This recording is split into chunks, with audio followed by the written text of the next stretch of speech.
Hello guys, John with you again, Mad Irishman, and it's Monday. It's Bum Day, Bench Update Monday, and like every other Monday, we give a quick rundown on what John has been up to for the week. So, what has John been up to for the week?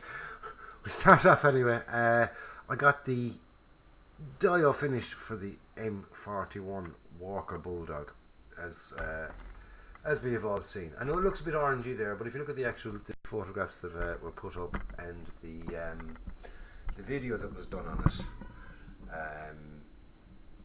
the colours are much better in that. They're not the best here. For some reason, the orange seems to show up a bit more orange than it actually is. So, the reddish colours on the earth and the browns, it just all sort of blends in as an orange colour. If you look at my hand, I've got a lovely colour. So, quick talk about this one. The kit itself, it fell together. It is a absolutely fabulous little kit. It's one of those old classic Tamiya ones. Nothing goes wrong with it. It's just lovely. It really is nice. Couple of little things I did to it myself. I made the wire aerials. They're a bit more hard wearing than the plastic kit ones. Also, I drilled out the barrel on the 50 cal. That was really it for scratch building on the tank itself. It took very little. It was just more the weathering and the painting and all that kind of stuff. With the figures, this chap here, if we give him a look, I gave him the aerial for his radio, which wasn't there, and also which were hard enough to see, but it is there. Is the wiring? You look at it under there for the handset, the radio handset. That's wired in as well. So, it's. They're nice figures for their age, shall we say. They're a lovely set of figures, and that's my little dial. The patrol is taking a break and the tank is coming up along. So that's the scene that was set. So that was the Walker Bulldog. Like I said, a lovely kit from Tamiya, and we got it finished. I got it finished in record time, I must say. So, when that was done, it was a case of, right, what is John going to do next? So John decided to start working on this. The Zvezda T90. And like I said, with when I did the unboxing for this, excuse me for moving the camera there. When I did the unboxing for this, I said I wouldn't give an opinion on the kit, even though it looked lovely. I'll wait until I had it all finished, and let you know as it went on how I find it, rather than just looking at the sprues and say, oh yeah, go off and buy this kit, this is an excellent kit. No, wait until the final conclusion is in. But so far so good, I must say. Now, as you can see with all these little green mark off bits, these are all done. So I had a very busy couple of days. Friday, Saturday and Sunday. 3 busy days modelling. Did loads and loads of modelling over the weekend. And I got the turret part finished, which is on the T90 is quite extensive, I must say. So I'm up as far as here now. I have the turret just finished off, and I'm just about to start on the body itself. So let's slide this over here and we'll have a look at this turret and see what all the hype is about. Excuse me for reaching across there now, and there we go. Let's just wait for the light to adjust properly on that. Now, that is one beautiful piece of engineering. The moulding was absolutely fabulous on it. The fit was perfect. No filling required anywhere. It, loads and loads and loads of fiddly parts. I will say that. I wouldn't recommend this kit for definite to a beginner. Intermediate to advanced, yeah, off you go, lads. Enjoy it. And like I said, so far so good. I've had no problems with it, no fit issues, and no problems with any part of it. If you look in here, I have the blue on the vision block thingy majiggies, and I have it red in here under some of the lights, and there's a light at the back as well then that's got the red in it, so they'll be masked off for the painting. The blue here, what I used for behind them was, it's a little tip I learned from Mr. Swinehunt 227 or 627, I can't remember. Norm Lejeune, good old Norm. He came up with this one, and basically what it is it's this stuff here. Now, everybody knows what that stuff is. I don't even know what it's called, but you know, we've all seen it. It's kids get them in, you know, little pom-poms and all that kind of stuff, and they're just bits of shiny metallic strips. You can get them in blue, greens, and God knows what else. And a bit of that, just cut to the right size, oops, and stuck in behind the glass, and it does a lovely, lovely job on those. And with the red, I didn't have any red, and I wasn't going searching for the red, so I just used red gloss paint in there, in behind those on the back of the lenses. Now, for when I'm going painting these, I'm going to have to mask off all of those, which is something I want to ask. Now, I normally would use blue tack, which I find very, very handy for filling up little gaps like that. But when it comes down to a gap in there, it's going to be harder. So I might just say block up the whole thing and, you know, hand paint in around there to make it easier. I'm half thinking of getting that liquid mask. I've never used it. Some other people do, for, you know, for things like that, you know, tiny little things, just give them a little bit of liquid mask and it seems to do the job. So if anybody sort of has used the liquid mask, let me know. Is it good? Is it bad? Is it a fad?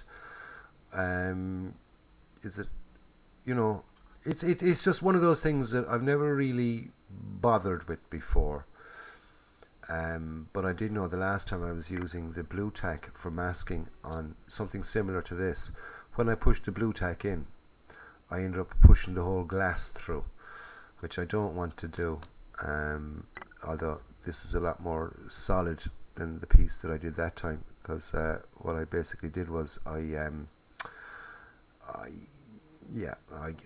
kind of started masking while the glue was, while it wasn't actually set. So anyway, that's the T90. Loads and loads of fiddly little bits that all have to be cleaned off individually. That's the only thing about this, is it's got loads of tiny little seam lines. They scrape off very, very simple, very, very easy. There's no major work involved in getting them off, but you do have to remove them. They're bloody well everywhere. So there's loads and loads of little cleanup to be done. This plastic, compared to say other kits, Tamiya kits and all the others, the plastic in the Zvezda it seems to be a little bit softer, shall we say. It's a bit softer plastic, and not as a good quality plastic. So when you're scraping off, you have to be careful, because it's so easy to, you know, to dig in and take off too much. But once you know things like that, once you know that the plastic is soft and it's got loads of little seam lines that have to be cleared off every little piece, even down to little bars like these. But once you know that, and you take your time, and it's literally really take your time, you'll end up with a nice little kit. And so far so good. I am really, really, chuffed with how that is turning out, and it's really looking good, and it really does look impressive, I must say. So that's about it for the T90 and the Walker Bulldog. That's what I've been up to and what I've finished off. Don't forget, there's still a month left in the Operation Torch group build, so you've still got a month to get a video up and, you know, get your entry in. It's finished at the end of this month, at the end of next month, the end of June. We'll be going through and seeing next week. The start of next month, I will do an update on the Torch group build and let everybody know what is being done so far in it, shall we say, who's got finished, who's got to do stuff, who's got to show stuff, and if you haven't shown stuff, you know why. As in, you know, I haven't seen it, but that's that one. There's other group builds coming online. There's a Pacific group build thing. Matt Hill is sort of organising that one. He stuck my name into that one. There's also Nuno da Costa has a generic World War II group build, I think. Steve Mottram has a Gulf War group build coming up, and also we'll be announcing it during the summer. We'll be doing a Joe 34 build, and what a Joe 34 build is, it's just a kind of a thank you build to Joe's model kits. Joe's been very, very nice to a lot of us modelers, helped us out in many of our little projects. He's always there with some of the nicest comments you could possibly think of, and sort of Motti and myself kind of decided we should do something, you know, just a little kind of a tribute build. It's not a kind of a buddy build type thing. And we asked Joe what his favourite tank was. He likes the T34, so I'm going to call it the Joe 34 build. And what we're going to do for that is just everybody get a T34, no matter what make, size, anything like that, as long as it's a T34, and paint it up, build it up and paint it up, and that'll be sort of the Joe 34 build. More to come on that one in the future. So that's basically it. New purchases, I haven't bought anything. Not a thing. Oh, I did. I bought this lovely little curvedy tweezers. Oh, little pretty curve, quite sexy. So anyway, that's about it, lads. Oh yes, least I forget, and this is Mr. Kemp is thinking of starting up a campaign to have this portion of my bum bend. I am fighting to keep it there, and what it is basically is bum chocolate, because poor old Mr. Kemp has he suffers from a bit of diabetes. He's got the diabetes, and he can't eat chocolate and things like that. And John comes out with lovely chocolates and things. So this week we've got a Yorkie. Yes, a Yorkie. And like it says in the back of the Yorkie, man fuel for men stuff. There you go. Yorkie. This week's bum chocolate. Compliments of Nestle. So anyway, lads, that's my update. That's the State of the Nation address, shall we say. We'll catch you up in the next one, guys. Don't forget, stay safe. Stay tuned to the channel. Don't forget to like this video and all the other videos. Don't forget to subscribe if you haven't already subscribed. I do like to get more of them. And don't forget to give it the old thumbs up, lads. Give it the thumbs up. Let me know if I'm doing the right thing or not. Comments always welcome in the comments box below, and I do answer them when I get around to it. Eventually, I do.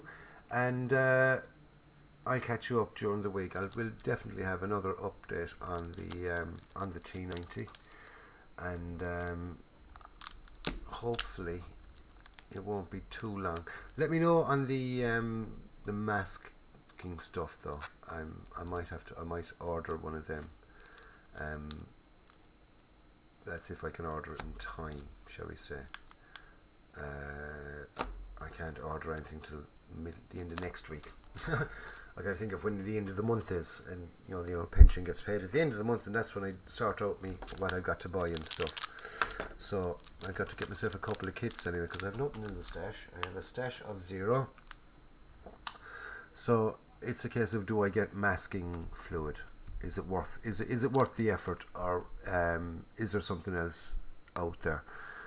You know me, I like to cut corners and get the cheapest possible thing. With not necessarily cheap, but I know that there's a lot of things out there that are, you're paying for the name, you're paying for convenience.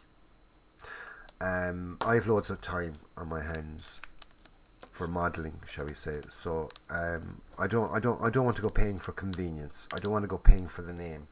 I will buy a product if I can't make the alternative, or the alternative is, there is no alternative, if you know what I mean. Then I'll buy a specific product. There's certain washes I do use, and there's certain washes I make myself. And the same with lots and lots of other little things. We utilise what we can find around and what we find, rather than going out and buying a branded item, shall we say. I don't buy aftermarket. I don't see the point in it. I think that you can make lots and lots of kits very, very good without spending a fortune on them.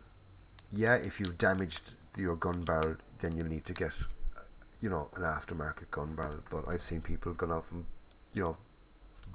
ordering the kit and ordering the gun barrel and tracks and a mask set and extra PE before they've even looked in the box, before they even know what's inside in the box. They've got every bit of aftermarket that you could possibly mention for it. Yeah, if you can afford to go down that line, off you go. I've everyone to their own, and I'm the kind of person I won't go spending money on that type of stuff. Simple as that. Anyway, lads, I'm starting to fucking ramble on now, and I'm blaming you for that. Yep, there you go. I'm blaming you for that. So anyway, lads, I'll catch you up next week. See you. Stay safe. Don't forget, out and buy a kit, build it, enjoy it, enjoy the hobby. Talk to you later, lads. Stay safe.